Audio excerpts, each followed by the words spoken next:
और बड़ी खबर का रुख करते हैं रायपुर से, जहां पे विधानसभा से ये बड़ी जानकारी सीएम विष्णुदेव साय ने बड़ा ऐलान किया है। छत्तीसगढ़ में चलाई जाएगी नियत नेलादार योजना। घोर नक्सल इलाकों में किया जाएगा विकास और ग्रामीणों को 25 तरह की सेवाएं मुहैया करवाई जाएगी। 25 करोड़ रुपए के बजट का प्रावधान किया गया है। ये बड़ी जानकारी इस वक्त हम आपको राजधानी रायपुर से दे रही हैं। 25 तरह की सेवाएं मुहैया करवाई जाएगी और 25 करोड़ रुपए के बजट का प्रावधान ये पास हो चुका है और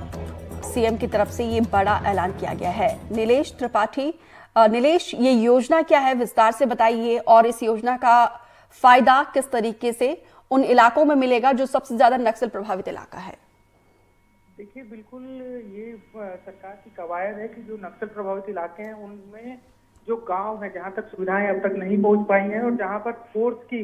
एक तरह से फोर्स पर भरोसा वहां के आदिवासियों का नहीं हो पाता है, वो एक तरह से अपना दुश्मन मानते हैं नक्सल प्रभाव में आने के कारण, वैसे लोगों तक पहुंचने की एक बड़ी योजना मानी जा रही है और इससे न सिर्फ उनको नक्सल समस्या से मुक्ति मिलने की और आगे बढ़ेगी, लेकिन इसके साथ साथ जो गांव में जरूरी सुविधाएं हैं जैसे सड़क, पानी, बिजली या सरकार की अन्य ऐसी योजनाएं जो अंतिम व्यक्ति तक पहुंचानी है उसको पहुंचाने में मदद मिलेगा। ये एक तरह से छत्तीसगढ़ में के खासकर बस्तर के अंदरूनी इलाकों में नक्सल समस्या को समाप्त करने की ओर उठाया गया कदम भी की ओर भी देखा जा रहा है, क्योंकि जब तक उन इलाकों में फोर्स या सुरक्षा बल के जवान और आम जो प्रशासन है, शासन प्रशासन, वो पहुंचेगा नहीं, तब तक वहां के लोगों में विश्वास नहीं बन पाएगा कि आखिर सरकार काम क्यों कैसे करती है, सरकार के काम का फायदा क्या है। अब जब ऐसे अंदरूनी इलाकों में अब धीरे धीरे पहुंचना चालू हो गए हैं, फोर्स के जो नए कैंप बन रहे हैं, ऐसे में उन इलाकों में 5 किलोमीटर के रेडियस में जो नए कैंप बनेंगे उसके 5 किलोमीटर के रेडियस में जितने भी गांव आएंगे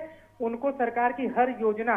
चाहे वो पीडीएस की हो, चाहे वो स्वास्थ्य की हो, चाहे वो सड़क की हो, पानी पहुंचाने की हो, या फिर जो भी जरूरी सुविधाएं वहां की स्थिति के अनुसार लगती है सरकार को कि ये इस पर्टिकुलर गांव के लिए स्पेसिफिक सुविधा हो सकती है, वो सुविधा ये जो योजना है उसके तहत वहां पर पहुंचाने का काम किया जाएगा। और इसमें एक मुख्यमंत्री विष्णुदेव साय ने एक और बड़ी बात इसमें कही कि कोई भी समस्या आएगी, कोई भी लिखित आवेदन आएगा, उसका वहीं पर निराकरण तत्काल किया जाए, इसकी व्यवस्था भी इस योजना के तहत की जाएगी। तो एक तरह से जो धर्राशायी चलती की योजनाएं लागू हो जाती है लेकिन इम्प्लीमेंटेशन नहीं हो पाता है, ऐसे में आज जो घोषणा हुई है उससे ये लग रहा है कि सरकार इस दिशा में काम करने की योजना बना रही है कि न सिर्फ समस्याओं को समझा जाए बल्कि उसका निराकरण भी तत्काल कर दिया जाए, इस पर भी फोकस होगा। कुल मिलाकर ये पूरी योजना जो है वो अंदरूनी इलाकों में, खासकर बस्तर के